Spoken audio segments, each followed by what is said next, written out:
In this video, I'm going to answer the question, how much time actually passes during the storyline events of GTA San Andreas? Rockstar Games actually left in a lot more clues in the game's dialogue than you'd expect that give us an idea of just how much time passes from the moment CJ touches down in Los Santos to the moment where he takes out Big Smoke. Well, firstly, as expected, this wasn't going to be simple to find out. The first task was trying to determine when exactly in 1992 does the story begin. My first idea was that perhaps we could assess the game's soundtrack to find the latest possible release date of a song that exists on the in-game radio. But then I ran into my first issue. While GTA San Andreas is officially set in 1992, Rockstar didn't keep the soundtrack strictly period accurate, as several 1993 singles like Plush by Stone Temple Pilots made it to the final game. I then began assessing the look of the world. Do the trees still have leaves? Yes, we'd then assume the game doesn't take place in winter, but things got complicated. I then decided to start looking at the time cycle, and I noticed that it gets dark past 7 o'clock, which typically happens from mid-March to mid-September. Any later than this, and the environment would get darker a lot sooner, so maybe we could pencil in sometime in spring. I then started to scout the entire map, from billboards to movie posters and even in-game radio stations. I thought that this video was dead in the water before we'd even begun, but then something happened. You see, inside this garage in San Fierro, you can find a calendar, and this calendar is open on the month of January. So I was going to assume that this could potentially be the date the game takes place in. Then, my biggest revelation came to me. Now I know you blind, man, but you gotta see this. Very clever. You see, one of GTA San Andreas' coolest unique features that goes unnoticed is that when you press L1, the player can actually bring open a small menu that keeps track of CJ's various statistics. Within this box, we can actually find the day of the week. However, despite the game recording the day of the week, no months or actual dates within the year are displayed. However, my theory was that if the game calculates the day of the week, surely there's some kind of calendar built into the engine that we just can't see. And there is. It turns out that the game also calculates the month and the year that the player is in. I then remembered that every time you start a new game, you always start on the same day of the week and the exact same time. So would this also be the case for this in-game calendar? Well, I decided to scout the internet, and I found a mod for GTA San Andreas which adds back the day and the month of the year to the in-game stat menu. Oh shit. A genius. All I had to do was download this mod and start a new game. And upon doing so, to my amazement, I was met with an answer. GTA San Andreas officially begins on Wednesday, the 1st of January at 6:46 AM. The game literally just starts on the very first day of the year. I should have seen this one coming. So since the game just defaults to the 1st of January, we can quite literally assume this is the date in game. We can't argue with it. The game's literally telling us in its code that this is the date. Now we know when GTA San Andreas begins, my mission had only just begun. Today's sponsor is Boot.dev, and I'll be honest, I think their whole concept is brilliant. Boot.dev teaches back-end web development as if it were an RPG video game, completing quests, earning XP, and unlocking achievements. And before you realise it, you've actually written a ton of real code. Gamifying something that would normally feel like a grind is the best way for me to learn. If you ever get stuck, Boots, their Bear Wizard AI tutor, is trained on every lesson. He doesn't just hand you the answer, he nudges you in the right direction so you can work it out for yourself. And the skills you're learning here have real world value. The median salary for back-end developers in the US is well over $100,000. I think Boot.dev is definitely worth checking out, and you can even try it for free first, because every course has a free interactive demo. So if you want to start, head to the description and click my link and use code DRMOD for the 25% off your first year on the annual plan. Thanks once again to Boot.dev for sponsoring this video. I wanted to know how much time passes between the moment the player gets control to finally beating the game at the end of the line. Admittedly, from here, this is like asking how long is a piece of string. The story will take however long it takes every player to enjoy the game and play. But what if we weren't going by that? There's definitely some clues in the game's dialogue and events that happen in the game's missions which do give you an indication to how much time has passed. So I decided I was going to replay the entire game with this in-game calendar mod to find out just how much time actually passes during the entire story. Rule number 1. If this was CJ in real life, he would need to sleep. So to enforce this for realism purposes, I'll make it so if CJ has been awake for 16 hours or more, he has to use the in-game functionality, passing 6 hours on the clock. Rule number 2. Regardless of how long or quickly it takes me to pass a certain chapter of the game, if CJ or anyone else in the game's dialogue mentions a specific amount of time, we will always assume that it's been that long. And so, by the end of this experiment, we will have beaten the end of the line and will have a final date on our in-game calendar. For the first few missions, I simply played the game as per usual, but made sure I stuck within the rules I'd set. My time was mostly driving to and from missions, then heading home again afterwards to ensure CJ had a good night's rest. And so I began to go above and beyond. I would do regular missions in the daytime, and if I was burgling a house or graffitiing enemy gang tags, I would do those at night time, making sure that I slept in between so that CJ could get enough sleep. As I began to stick to these rules, I discovered that realistically CJ could only really complete 1 to 2 missions per day before he needed to head back to one of his safe houses. Now here's where our first big clue comes into play. If you didn't know, the reason bridges are closed in GTA San Andreas is due to a recent earthquake that happened in the area. After all, the reason the game is called San Andreas is because it's named after the San Andreas fault line in California. Well, on the in-game radio, the game specifically mentions that the earthquake happened last month. Check it out, y'all. It's Julio G, man. All transit between Los Santos and the greater Red County area is still strictly messed up after last month's earthquake. Officials are not confident as to when things are going to open up again, but thank God I pay all that tax, you know what I'm saying? This is going to be an important detail to remember going forwards. So after completing tens of missions, I had finally progressed to the infamous final chapters of Los Santos. Eventually, I finally got to the Green Saber.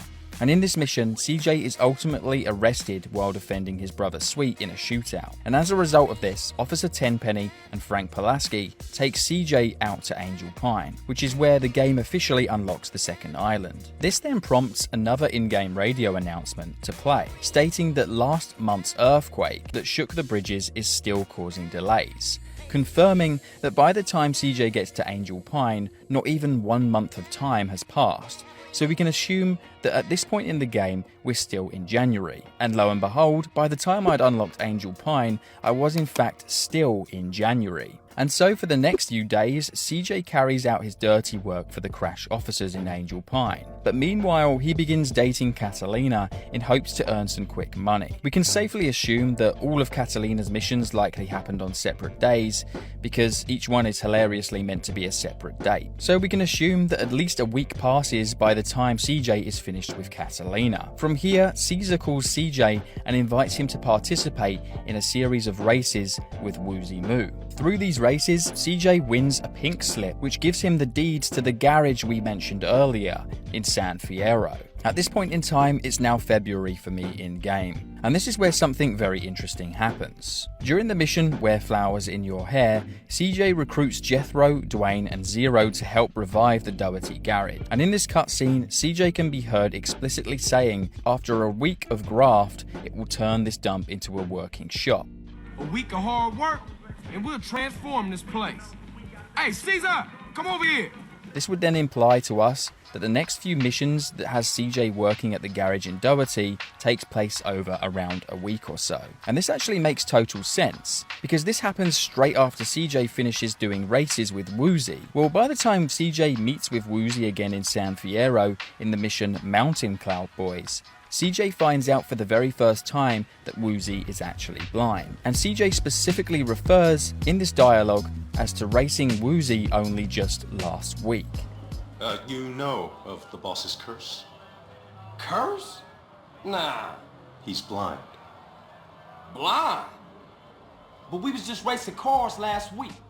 confirming that it's been around a week at this point since CJ was last racing with Woozy. So things are starting to add up. So for the next few weeks, CJ would hunt down the syndicate pushing Smoke's product throughout the state. This includes working for Jizzy B, Torino, and doing dirty work for the Crash officers. By the time CJ ices Jizzy and blows up Torino's helicopter, he's already been in San Fierro for several weeks, and it's now closing in on March of 1992. The last time CJ hears from Woozy is in the mission titled The Da Nang Boys, where Woozy specifically tells CJ that if everything goes well in Los Venturas, he would call CJ in about a week or so. This then sets the stage for CJ to blow up the crack factory in San Fierro, just in time for March 1992. That's at least what my in-game calendar is saying, where he's then ordered by Torino to head to Bone County. Well, now we hear a new broadcast on the radio, and as it turns out, the in-game radio broadcast announcing that the bridges are now all open actually refers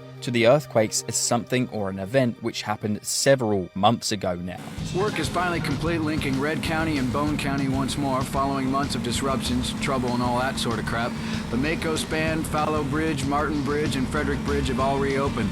Why didn't you open them earlier, you bozos? So we can now confirm that we're no longer in February or January, and we must be beyond that. Therefore, the timeline once again is lining up accurately. I hope this isn't confusing you guys too much and you're following along. But so far, I'm feeling pretty confident that our timeline is working pretty well. For the next few weeks, CJ would run errands for the government. The next big milestone would be that he buys the Verdant Meadows airstrip and likely learns to fly over the course of a week or so, just in time for when CJ receives a phone call from Woozy telling him to come to Las Venturas, to the casino. Yep, that's right. He said it would probably take about a week or so if everything went well. So we can assume that maybe a week or two has passed. And after checking my in-game calendar, again, I can confirm that roughly this much time had passed for me as well. Over the next few days, CJ continues carrying out high-stakes jobs for Torino from the airfield, each one demanding enough to likely take a full day to complete. During this period, he also assists the Truth in infiltrating the heavily guarded Area 69. At the same time though, CJ deepens his connections with the Leone crime family, and saves Mad Dog's life in the meantime, stepping in as his new manager once he recovers. All of these events likely take a week or more to complete. This is where things get relatively interesting, because the next clue wouldn't actually be revealed to me until I played the mission St. Mark's Bistro. In this mission, CJ travels to Liberty City, which is shown to be covered in snow. Since Liberty City is based on New York, this actually makes sense, because snowfall is actually most common in January and February, but regularly continues well into March and sometimes into April. So while you might be thinking that not enough time is passing for our timeline, and that surely CJ has taken a lot longer than just 2 months to get to this point, I don't think that's necessarily true. And maybe the presence of snow at St. Mark's Bistro is the concrete proof that not as much time has passed as you might think it has. And here's why this makes complete sense. When we finished up St. Mark's Bistro, my in-game calendar was reading the 21st of March 1992, and that wasn't quite the end of this chapter, because between that we had to tie up a few loose ends and take out Pulaski, as well as head back to Los Santos, which at that point my in-game calendar then showed as late March. By the time my calendar ticked over into April 1992, it was just in time for CJ to be picking up Sweet from jail. This is where a big clue comes in, because during the riot chapter of the game, the entire city descends into chaos over the trial of Officer Tenpenny being acquitted of all his charges. Now, this isn't just a fictional plot that Rockstar created. It actually mirrors a real-life event where LAPD officers who inspired the in-game Crash officers were actually found not guilty of police brutality. Guess when the real-life LA riots happened? April 1992. The fact that this rewritten timeline of events lines up so closely with the real-life events, and the fact that my own findings from doing this video and replaying the entire game line up perfectly, it's just too hard to ignore that this just seems like the perfect timeline. Now, just because the riots happened in real life in April doesn't mean that Rockstar also wanted the riots in San Andreas to happen in April. This also makes more sense when you consider the ending of GTA San Andreas is unusual. The entirety of Tenpenny's trial is started and concluded in just a handful of missions, and in that time, Mad Dog manages to record an entire album confront OG Loke, get back his writing credits, and by the end of the final mission, he is certified gold and receives a gold record. In reality, this alone would take at least a month to achieve once album sales were confirmed. There's also the fact that in order to complete the end of the line, CJ needs to take back around 20 territories in Los Santos to have enough control to take on Big Smoke. Now, even if CJ was able to take over one gang territory per day, which is pretty generous, it would still take him 20 days to do so. So I think it looks like Rockstar intentionally left the ending ambiguous, allowing time for players to capture territories and enjoy the final chapters of the game. Well, I decided to then finish the game, and by the time I had done so, my in-game calendar was reading late April. This makes sense when you consider the sheer amount of side content we've skipped over as well. Several days could have been spent helping out Zero, and potentially a week or so might have been spent preparing for the optional casino heist, which we didn't include in today's timeline. So at the end of the day, I think the most realistic timeline for GTA San Andreas to finish is late April to early May. At the end of the day, there'll always be two groups of people here. The ones who believe the game really is set in January and that our timeline is correct, and those who feel that the timeline and the in-game calendar doesn't really mean anything, and San Andreas actually takes place a little bit later on in the year. So what about the evidence? Well, the evidence in support of the January timeline is that the game's clock says so. The calendar in Doherty also says so. Liberty City is covered in snow at a time of year that would make sense, and the LA riots line up perfectly. Well, what about the arguments for San Andreas taking part in the springtime? The trees and the sunset all line up with that time of year. The weather feels and looks quite hot most of the time when playing the game, and that's about it. There's not really any more evidence to support this theory. So if we're going by evidence and things that the game actually gives us as clues, it looks like GTA San Andreas really is set in January and concludes by April or May. This entire video today has been inspired by a fellow YouTuber and friend of the channel called Jetro. He's made his very own version of this video but for GTA 5 and has more coming very soon. So if you enjoyed this video, please do go and check out his channel as he makes high quality GTA videos. If you've enjoyed this video, it would mean a lot to me if you could subscribe. I've noticed that I actually do get more subscribers when I ask for it. I know it's kind of annoying when YouTubers do that. At least I haven't asked until the very end of the video. So I'll see you guys hopefully in another one. Adios. See you around, officer.